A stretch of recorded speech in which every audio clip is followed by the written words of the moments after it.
उत्तराखंड ने इन खेलों में 24 स्वर्ण पदकों के साथ रिकॉर्ड 102 पदक अर्जित किए हैं।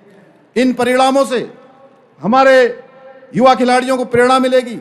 मुझे पूर्ण विश्वास है इन खेलों के दौरान विभिन्न राज्यों से पधारे आप सभी खिलाड़ियों और स्पोर्ट स्टाफ ने उत्तराखंड के मौसम, प्राकृतिक सौंदर्य और आतिथ्य तीनों का आनंद लिया होगा।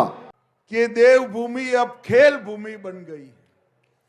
मैं आज मेरे सामने जो युवा हैं, विद्यार्थी हैं, खिलाड़ी हैं, उनको मैं कहना चाहता हूं कि महज राष्ट्रीय खेलों के आयोजन से देवभूमि खेल भूमि नहीं बनी।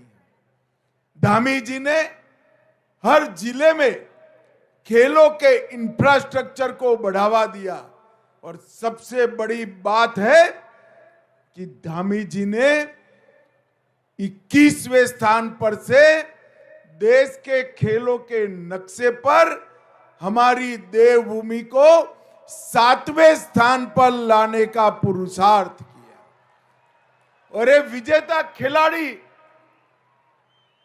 जो इतने सारे मेडल पहली बार उत्तराखंड में जीत कर आए हैं, इन्होंने देवभूमि को खेल भूमि बनाया है। मैं सभी देवभूमि के खिलाड़ियों को, जिन्होंने देवभूमि को खेल भूमि बनाने का यत्न किया है, वो सभी को बहुत बहुत शुभकामनाएं, अनंत अनंत शुभकामनाएं देना चाहता हूं। यह हम सभी के लिए बड़े गर्व की विषय है कि राज्य स्थापना के रजत जयंती वर्ष में उत्तराखंड में पहली बार राष्ट्रीय खेलों का आयोजन हुआ है। खेलों के इस महासंगम में देश भर से पधारे 16,000 से अधिक एथलीट 35 खेल विधाओं में प्रतिभाग करके 448 स्वर्ण, 448 रजत तथा 594 कांस्य पदक जीते हैं। इस दौरान कई खिलाड़ियों द्वारा राष्ट्रीय स्तर पर अनेक रिकॉर्ड स्थापित किए गए हैं और भविष्य में भारत का प्रतिनिधित्व करने की क्षमता रखने वाले बहुत से चैंपियन भी उभर कर सामने आए हैं।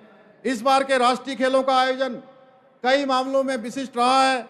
इन खेलों में जहां हमने पहली बार योग और मलखम्ब जैसे अपने पारंपरिक खेलों को शामिल करने का ऐतिहासिक कार्य किया है, वहीं रात्रि काल में रिवर राफ्टिंग की प्रतियोगिता का आयोजन कर वर्ल्ड रिकॉर्ड भी बनाया है।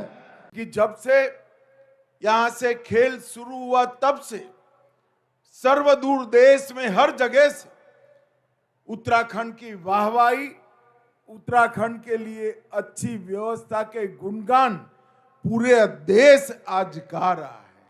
और ये सफल आयोजन इतने ऊंचाई पर, इतने छोटे से राज्य के लिए बड़ा कठिन था, मगर धामी जी के नेतृत्व में, खेल मंत्री जी के नेतृत्व में एक काम को बहुत अच्छे तरीके से आयोजन समिति ने पूरा किया।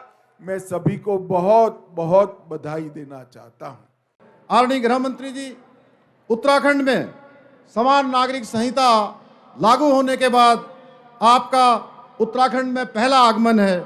आपके और आदरणीय प्रधानमंत्री जी के मार्गदर्शन के कारण ही हम यूसीसी को उत्तराखंड में लागू करने में सफल हो सके हैं। समान नागरिक संहिता को धरातल पर उतारने की दिशा में आपके द्वारा किए गए सहयोग के लिए समस्त उत्तराखंड वासियों की ओर से मैं आपका हृदय से स्वागत एवं अभिनंदन करता हूं, आपको धन्यवाद देता हूं। विद्यार्थी है, खिलाड़ी हैं, उनको मैं कहना चाहता हूं कि महज राष्ट्रीय खेलों के आयोजन से देवभूमि खेल भूमि नहीं बनी। धामी जी ने हर जिले में खेलों के इंफ्रास्ट्रक्चर को बढ़ावा दिया और सबसे बड़ी बात है कि धामी जी ने 21वें स्थान पर से देश के खेलों के नक्शे पर हमारी देवभूमि को 7वें स्थान पर लाने का पुरुषार्थ किया। और ये विजेता खिलाड़ी जो इतने सारे मेडल पहली बार उत्तराखंड